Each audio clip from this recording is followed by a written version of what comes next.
This is my Lexus IS250, and today I'm doing a bunch of jobs because I started off with one job and then I thought, well, while I'm in there, which is the case that really gets us all in it, and I'm hoping that's not rain I can feel because I need to be deep in the guts of the engine. Okay, not that deep, but I am going to have the valves exposed, so I don't want anything potentially getting into the cylinder. So what is this job? Basically, I'm going to change the spark plugs, but as they require the inlet manifold removal anyway, I'm changing the PCV valve while I'm in there, which is a common issue on these, so I thought while I'm in there, here we go, common thing while I'm in there.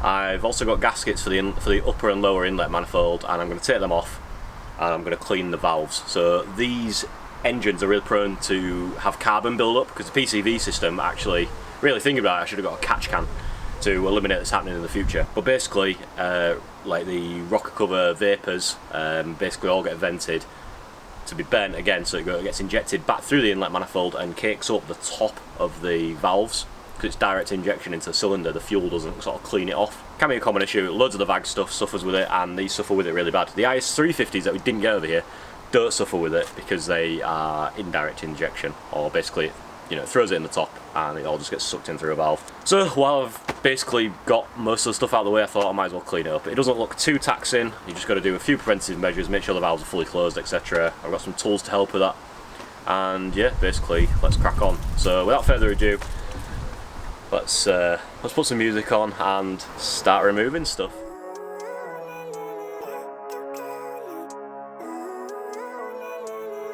Living life every day, late at night. So I start off by removing this like rubber flexible pipe that goes from the airbox to the throttle body, you know, butterfly valve sort of contraption. So get that out of the way, then we can sort of loosen the throttle body itself.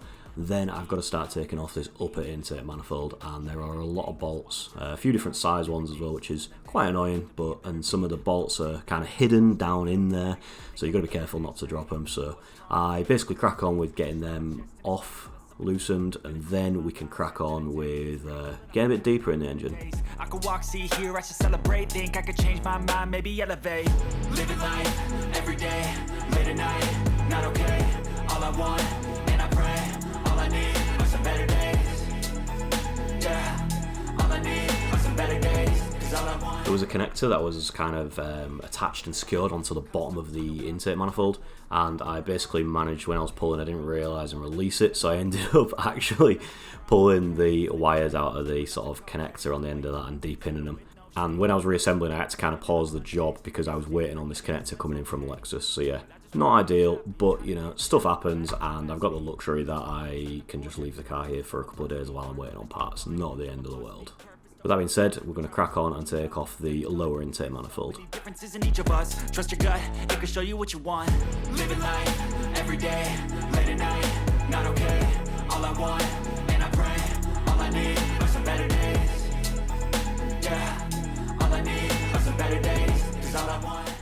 So after cleaning up the sort of mating surface where the intake manifold sits on, so that when the gasket goes on it's nice and fresh, I get on and basically take out the coil packs, and then we can start to take out the spark plugs. Now obviously we're changing spark plugs anyway, but I'm going to need them out so when I'm rotating the engine over I can see whether a piston's at top dead centre, so that the valve in that cylinder is closed, so then I don't get any of the debris that I'm cleaning from the valve into the actual combustion chamber.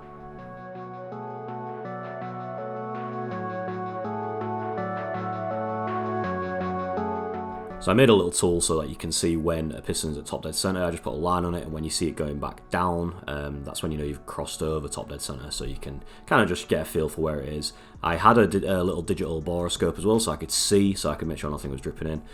But as you can see in the previous clip, the valves were pretty dirty. They're not the worst I've ever seen, like when I've seen videos of other people doing this job, but they definitely would benefit from cleaning, and again, it's that thing of, while we're in here.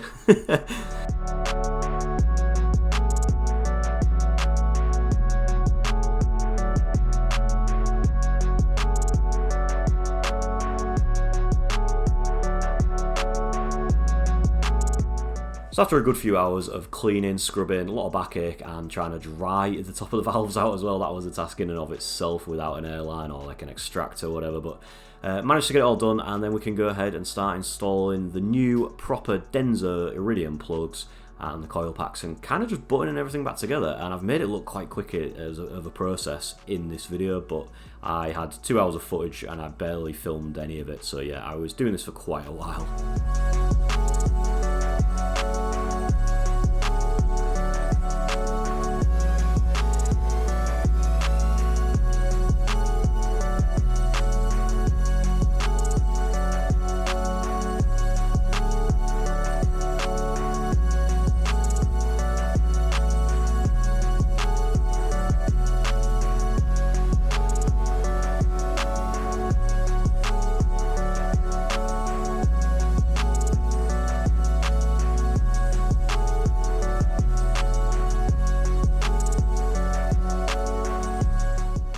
Next, while I've got really good access, I'm just going to change this PCV valve, and I can't remember what size spanner it was, but quite a big spanner on there. Wind it out, wind the new one in, and that's it. Job's as easy as that, so that's fine, that's good. Happy days for that one.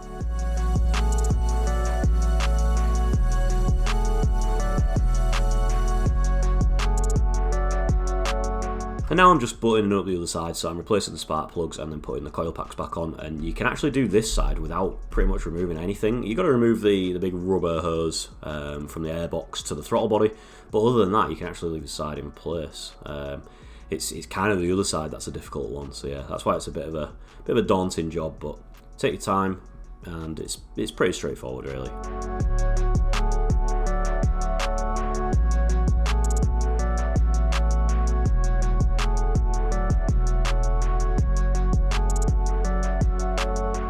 Because I've got a bit of extra time, because we're waiting for that wiring loom that I broke, I'm just cleaning out the actual lower intake manifold, or plenum, whatever you want to call it, cleaning all that out as well while I've got the time and while I've got everything out.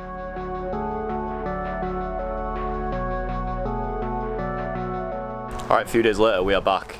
We've been to Lexus, and yeah, I ordered that on a Saturday. It's come Tuesday, I picked it up, that's pretty good. 28 quid, including VAT, for a loom connectory wire sensor. Part number 82219300021. If anyone else breaks the same thing, because I have seen people break it. But yeah, I saw loads of American listings for this part, but when I gave the number to the dealer, they was like, yep, brings it up straight away, this is what you're on about, and ordered it, and yeah, came in a few days. So let's throw this back on and we can continue throwing the car back together. Let me just remind you where we're at. This is where we're at, and it looks like my battery's about to die, so that's good. So that sensor plugs in there to there, so you know, why didn't they just extend the loom? Anyway, I don't really know, don't really care at this point. Plug this in, give that a final wipe, the actual mating surfaces. So the new gasket's on, the intake manifold, give it a quick wipe over. I can't really bother to wash out the full thing, and then we'll get this back on, get this all plumbed up, and then we should be good to go. Okay, and here we are all back together. Put a new air filter in as well, just while this was off, because I've got it and I've got the rest of the service stuff anyway, but air filter's in. It's pretty clean in there, considering this isn't very secure, and there's also a big gaping hole where I cut for like the F-Sport airbox, so you know, good, happy with that. All this went back together absolutely fine. There's meant to be something here, I think, but I don't know. That this bolt, when I unassembled the car, that was down in there somewhere, so I'm just going to tighten that up actually. I think I've connected everything and routed the hoses somewhat successfully. They seem to slot back into their position. Connected all the wiring harnesses up, so now I'm going to start it and you guys can see with me if I've forgotten anything. More than likely. Obviously I haven't put the engine covers back on yet because I just want to have a look and I'll listen. Let me set you guys here. Now a reminder, these engines are very ticky from the injectors. So let's see if this starts. Might also do the VVT rattle, which is really annoying, but we'll see.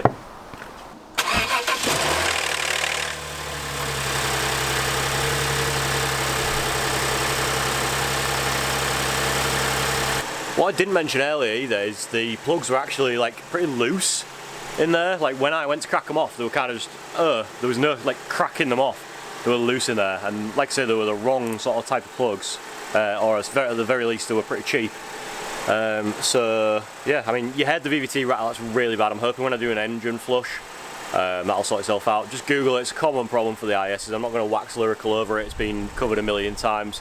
Doesn't affect anything, it's just when oil drains away from the variable valve timing system. It felt a tiny bit like uneven idle sitting in it, but I think it's always done that as far as I remember. And the idle, when you're at the back box, it kind of bub, bub, bub, bub, bub, bub. There's a tiny bit of unevenness, but again, it was always like that. So I'm going to take it for a rip. I'm no doubt there's still some carbon and crap in there that, you know, just really needs to be burnt off. So I'm going to go to the shop, give it a good blast out, and yeah, we'll see how she's running. I'll report back.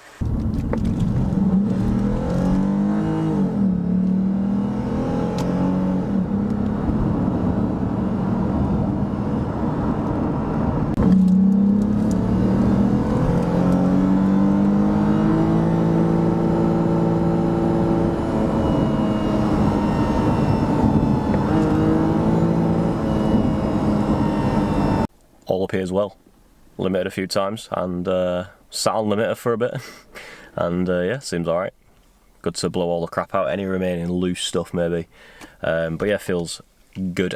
I can't say I feel like, okay, this is amazing, these new plugs are like, wow, I'm pulling so hard, but on a naturally aspirated engine with modern technology, even though the plugs were crap, it's probably not going to, it's probably running at like, you know, 95% now, you know, given the age and horsepower loss and tolerances and all that, compared to like 85, but on a slow car like this anyway, you don't really notice it, but it does feel smooth, feels good, and I feel good about it in my head. Do you know when you've just done a service and you're like, ah, I know the car's like, okay now, it's been looked after. So yeah, so on that note, we have got the oil to do, and the oil filter, and fuel filter on these is on the in-tank pump, just like the bag, like the mesh bag on the bottom of the pickup for that.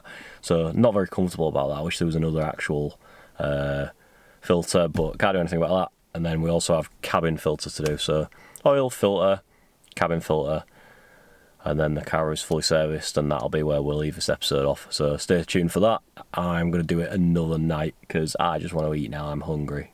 Alright, we're back on it. The sun's come out for, well, an indeterminate period of time. This is England after all. And I've got the car up on jacks, and we have got some oil and the filter. I've also got cabin filter, which I will do if I can be bothered. Not the end of the world, that one, but I think I'm going to take the glove box apart, and yeah, we'll see if I can be bothered to do that. But we're definitely going to do the oil. I was in Costco the other night, and this Castrol Edge was a couple of quid cheaper in there, and obviously I didn't have to pay delivery as well, rather than getting it from OP Oils, which I normally go to. So 35 quid a bottle for 5 litres. Yeah, it's quite expensive, but Castrol Edge is pretty good.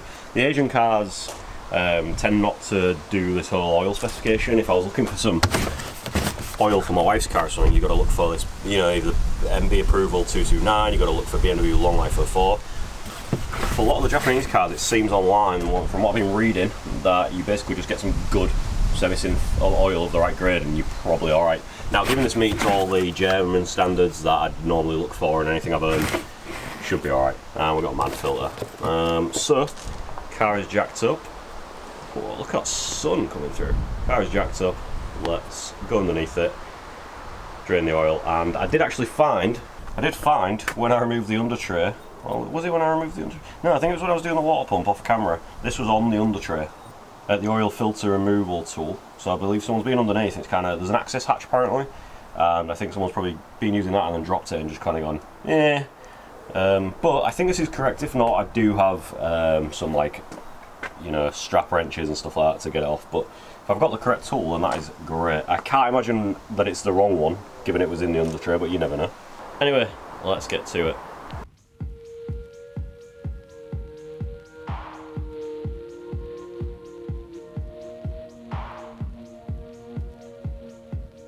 Okay, the oil is draining from the drain plug, which is there. There's a 14mm.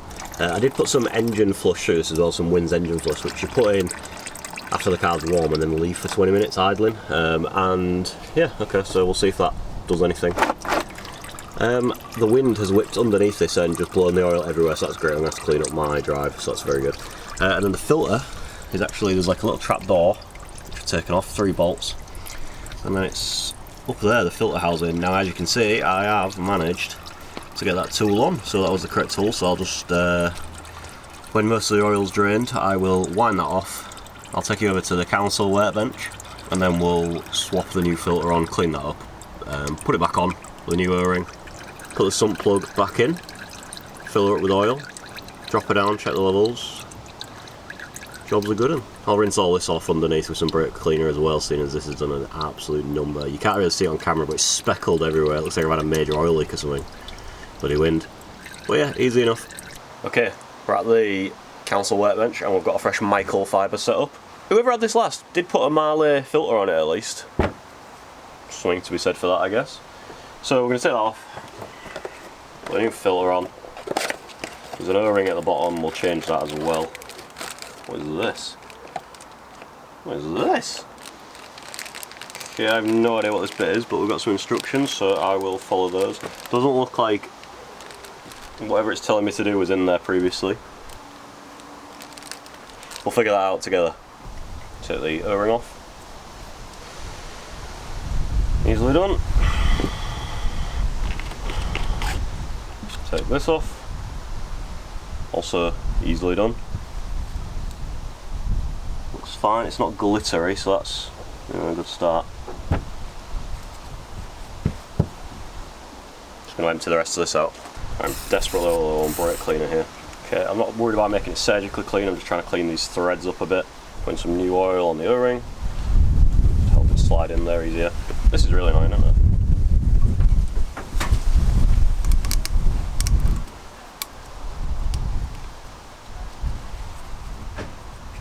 Make sure that's seated in the correct groove.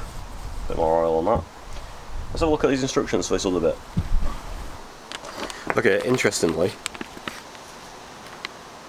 it was a way you put this on the bottom of some of these housings, not mine, but some of these housings, and this acts as a little drain. So you put it in, then you put a tube on it, and then you can just turn that and drain the oil out of the filter housing, which is quite good if you've got one that's like vertical. Wouldn't work on mine anyway, I don't think, but that's pretty nifty actually. So this must be another model of Lexus that needs this, but it isn't anything to actually go in there. When you put it back together, you just put the new filter on, as you'd expect. So anyway, glad I spent 10 minutes looking for that when it blew away. Did find some kitchen roll that I must have left out there though, so that's good.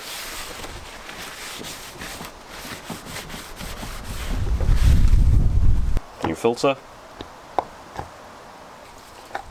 It just sits in there and then this moves, I don't know why. I think it's when it goes in it gets tightened up like that, but yeah, whatever.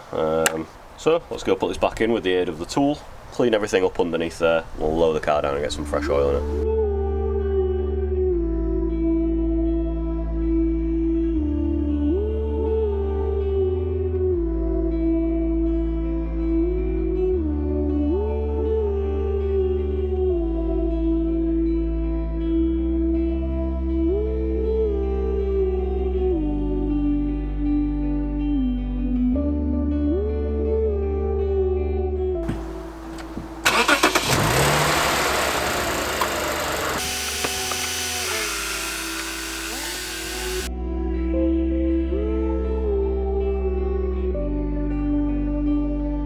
Okay, changed the cabin filter off camera. It's pretty boring, it's a 2-minute job. The other one was grafted, so that's a good job. It's done, feels nice. Got all the debris out of there, so that's good.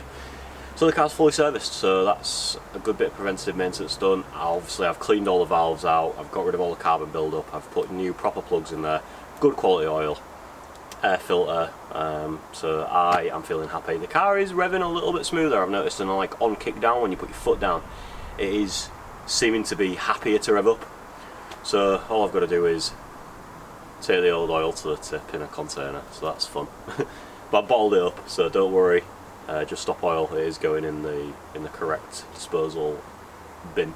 We're going to call this episode here for fear of it getting too long, so thank you very much for watching. Please hit the like button if you enjoyed the video. If you want to see more of the work that I'm doing to the IS250, I've just ordered some front wheels, they should be arriving tomorrow, so hopefully we can get it on some spicy wheels soon. To go with my Rays as well. So drop a subscribe, tell me what you liked in this video, and I'll see you guys in the next one.